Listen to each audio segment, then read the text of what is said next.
I'm Paul, half of Dads and Dice, and today we're going to be reviewing Pericle, Gathering Darkness. This is a tabletop role-playing game published by Long Dog Games.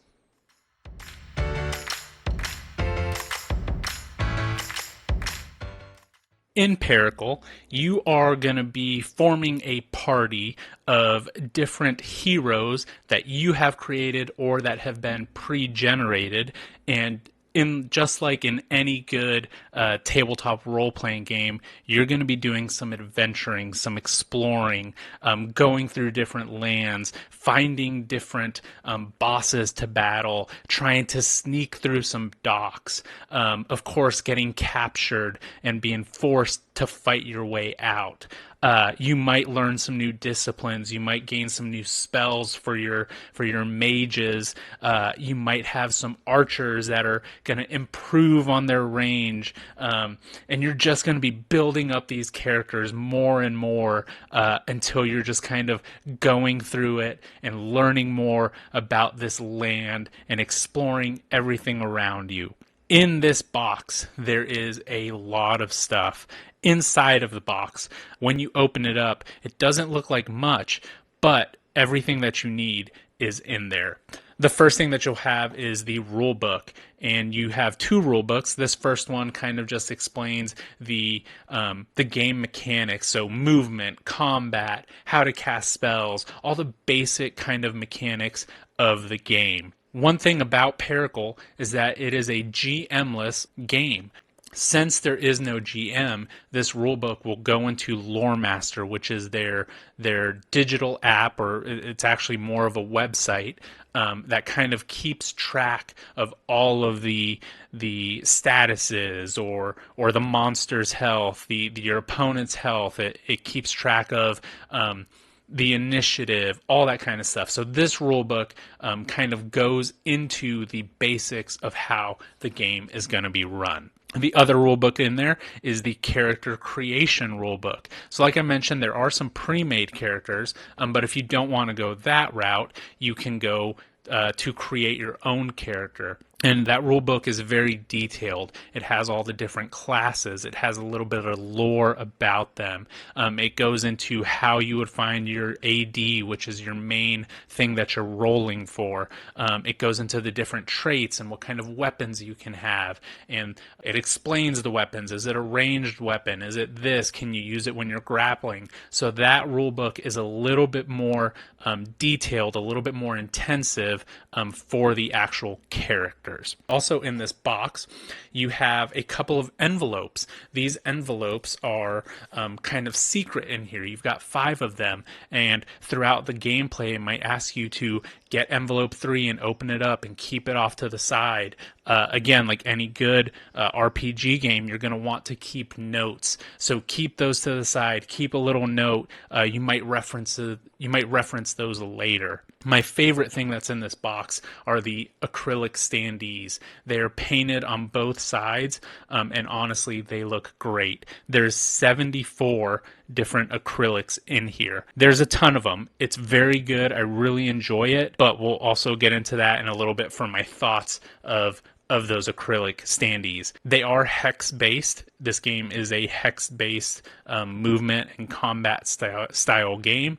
Most of them are 1 hex, but you have a couple that are 2 or 3 hexes.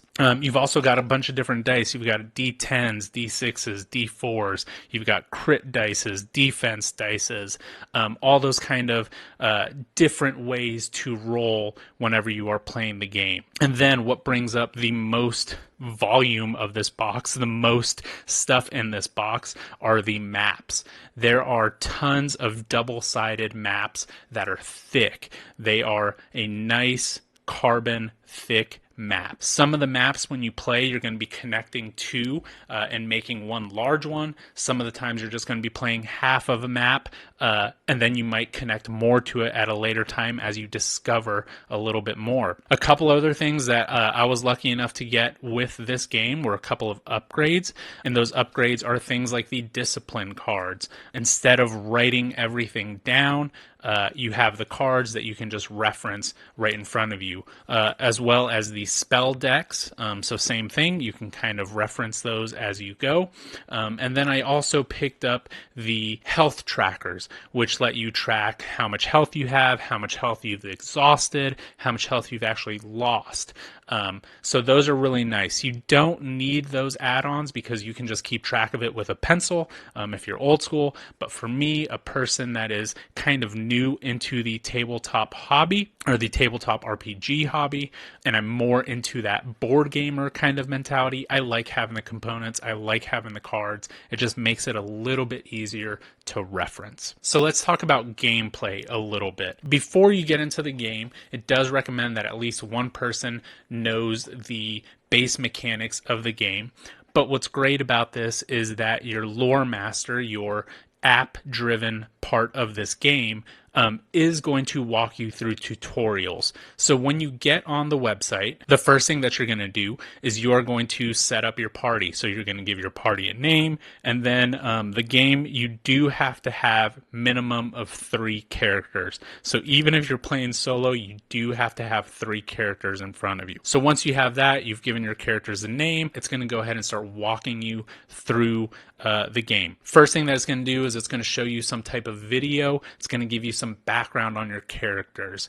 These videos, you know, they're just basic. They're nothing super fancy. It's just kind of a picture that just kind of moves through. There's some voiceover work done in the back, but it gets the job done. If you don't want to watch the videos, there's always a button that says just click to read the text, and you can do that. The first couple of scenarios that you'll go through, it's going to walk you through everything. It's going to say roll for initiative. It's going to decide, are the opponents going to go first or are you going to go first? And that's based off of the 10-sided die, your AD rating that it's going to go through, that it's going to decide who's going first. Whoever goes first, they get to decide who gets to move first. So the first thing you'll do is you'll do your movement.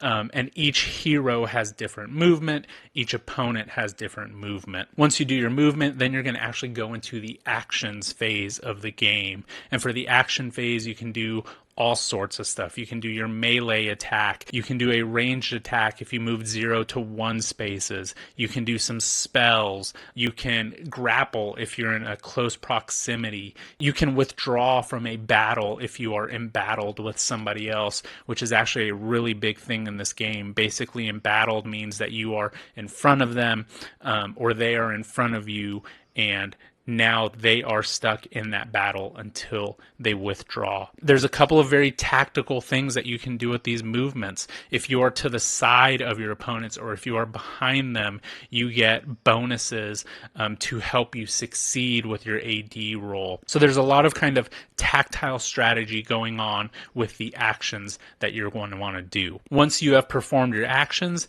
you check to see if the opponents have died. You check to see if any of your people have died. If not, you're going to go ahead and roll again and then just continue that process until the battle is over. Once the battle is over, it's going to pop up on the lore master and it's going to give you a little bit more of a story. And then you might, go rest for the night, kind of heal up a little bit, clear some of that exhaustion, learn more about the story, do a little bit more exploring, maybe go buy a couple things, maybe upgrade your characters, and then you're just going to keep on going from there. So Pericle really runs on this 10-sided die that they call their AD die. This is your action die. So unlike many other tabletop RPGs that run on a 20-sided die, this is the 10-sided die. And so basically every character that you have has some type of AD hit that they need to do, some type of AD number that they need to roll in order to be successful. So on these dies, it's numbered 1 through 4, and then there are 4 other success symbols and 1 critical success symbol, and then there is 1 critical miss symbol. So when you roll this 10-sided die, let's say your AD is 2, you want to roll a 2 or under or one of those success symbols. If you roll that, then obviously you succeed and you can go ahead and go on with your movement. What I really enjoy about this system is that even if you have a 0 for, let's say, your navigation skill or your persuasion, you can still roll that AD and have the possibility of succeeding because of those success marks that are on the dice. Now, obviously, you always have the chance of failing, which is something that all these games kind of need. Once you roll that AD die, there is also that critical success. And if you ever get that, then you actually get to roll this other crit dice. And this crit dice will actually just add more. It's going to add an extra effect onto whatever you're doing. So you might trip them, you might disarm them, you might pin them, you might double your damage, anything like that. It's going to help you succeed more. So let's go ahead and get into my actual thoughts for this game. As some of you guys know, or if you've watched our channel, you know that I am all about the narrative-driven part of a game. I love the narrative-driven stories, games like Sleeping Gods or Lands of Galzer, where there's just this big story going on and you kind of just progress through it. I have never actually played a tabletop role-playing game, but it's something that I've always kind of wanted to do. I've had the opportunity to a handful of times, but I've never really been able to commit to a full-on campaign just because, you know, life. When this game kind of showed up in my world, I noticed that it's a 1 to 4 player one. It's a GM-less, so it's all done through the app. I figured, you know what, this would be a good opportunity to go into this world. What I really enjoyed about it was the tutorials at the beginning. They're really kind of giving you these baby steps into it, walking you through it, showing you how the mechanics work. I really enjoyed the fact that we had these pre-generated heroes because, again, I'm playing this solo, but I still have to connect, or I still have to control 3 heroes. So having those pre-generated ones that with the disciplines there, with the spells, with the weapons, that kind of took a lot of pressure off of me instead of wanting to build up these brand new characters. I really enjoy the 10-sided dice mechanic of rolling for your AD, of where you're just wanting to roll lower, or one of those success symbols, or, even one of those fail symbols. I think that's very straightforward. I really enjoyed that. Even with this game having some tutorials and walking you through everything, there were a couple times where I was honestly a little bit confused. For somebody that is newer into this side of gaming, for somebody that hasn't done a ton of hex-based combat or hex-based movement, there was a lot of stuff in there that was kind of like, well, do I do this or do I do this? This I'm not 100% sure of. Let me go back and check the rule book. I did find myself, at least at the beginning, having to reference things back and forth just to make sure that I was playing it correctly. One great thing that the game has is this reference sheet. Now, this is a big reference sheet. There's tons of information on it. I'm not 100% sure all this information should be on here because there's a lot, but then again, I did have to reference the rulebook quite a bit. So it was a lot of going back and forth between, am I doing this correctly? Am I not? Let me double check. Oh, it's not there. Let me check online. But, that did get easier the more I played through it. I will also say, I'm playing this campaign solo. There was a couple times where I couldn't find the answer to my question. And basically I said, you know what? I'm not hurting anybody. I'm playing this by myself.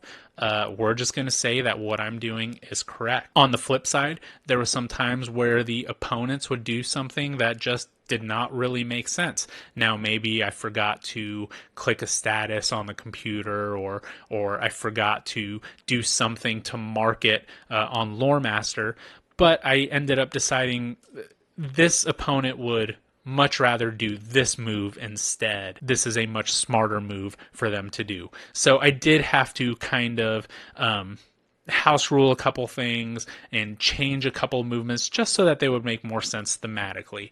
Now, for me, that's something that's important to the game, is that it thematically makes sense. So if it's not exactly how the rule was supposed to be or anything like that, it makes sense. And to me, for tabletop role-playing games, for this style game, you want the thing that makes sense. Going on to the actual story of the game, I'm enjoying the story. I think it's really good. Honestly, it's kind of your basic fantasy. You're captured.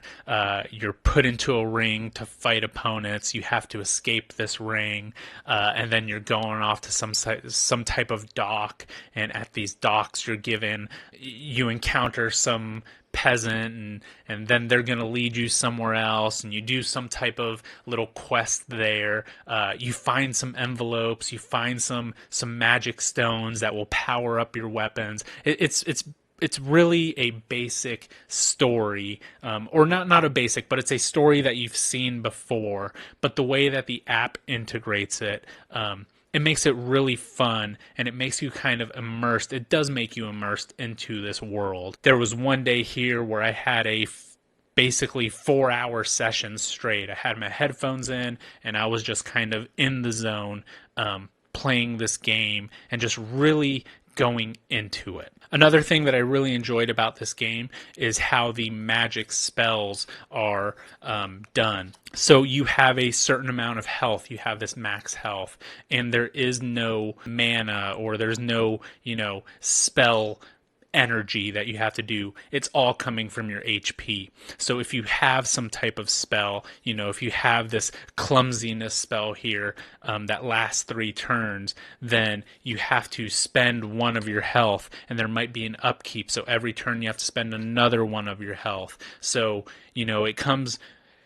you really have to decide, is it worth it for me to do this spell that will last 3 turns, where I keep on exhausting myself and possibly end up dying?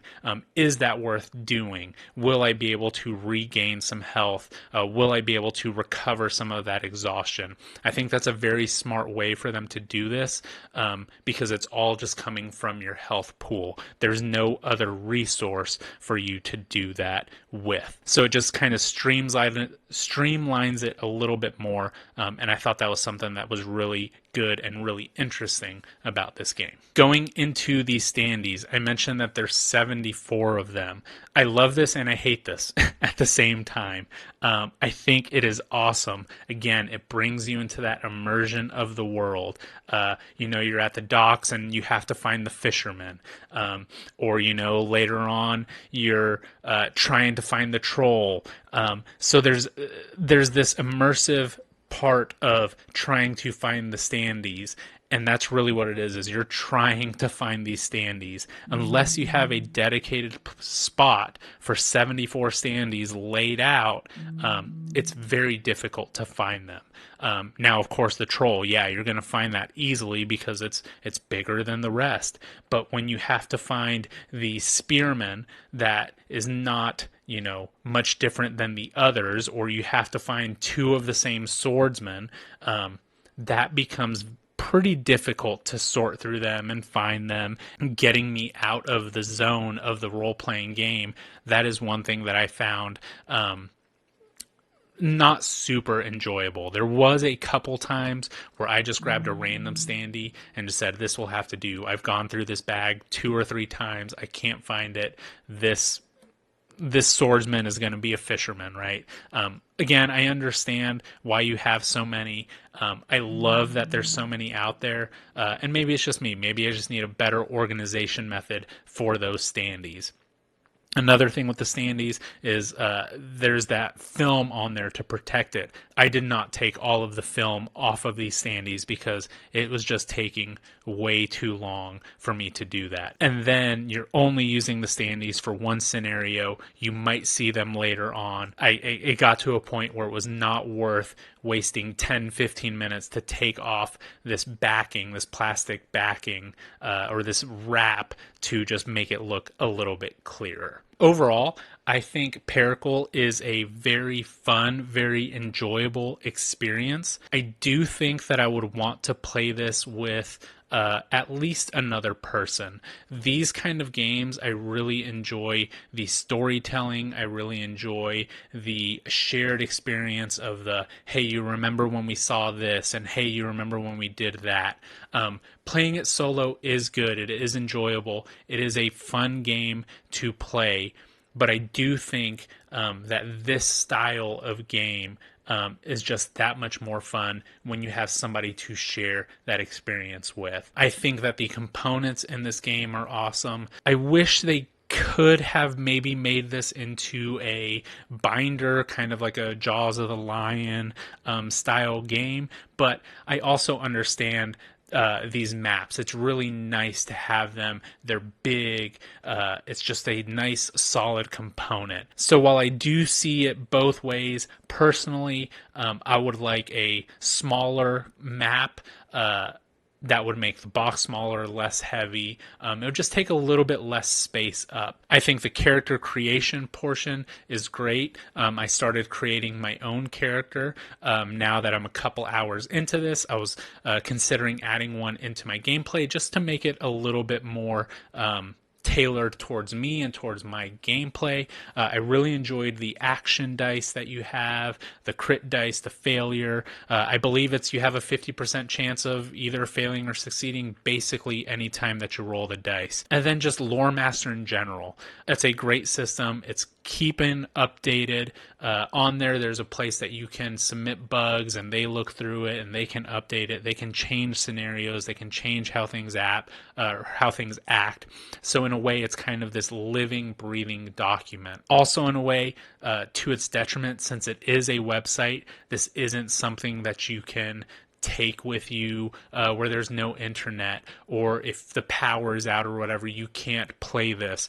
So I do wish there was a way that you could download it and just kind of keep it, and then maybe just do a couple updates on the way. I don't know, maybe that's something that they're working into. They are adding more into the world of Pericle. I believe Pericle Labrynth is going to be going onto crowdfunding at some point in the near future. And so if that is something that you're interested in, definitely go check that out. Overall, I think Pericle is a great addition to somebody that is wanting to get into the tabletop role-playing game hobby, or somebody that is in that hobby that would like to do something solo. I think that it is very straightforward. It's going to walk you through the things. You're going to be able to tailor the game to yourself. If there is something in there that you can't figure out or doesn't make 100% thematic sense to you, you can talk with your party, or if you're playing alone, you can kind of house rule it to make it something that fits your style of play. That's all that I have for Pericle Gathering Darkness. It's definitely one that I enjoyed and one that's gonna keep on hitting the table. As for me, that's all that I have. As always, please remember to like, comment, subscribe. All that stuff really does help us. It helps our channel grow. We'll see you next time.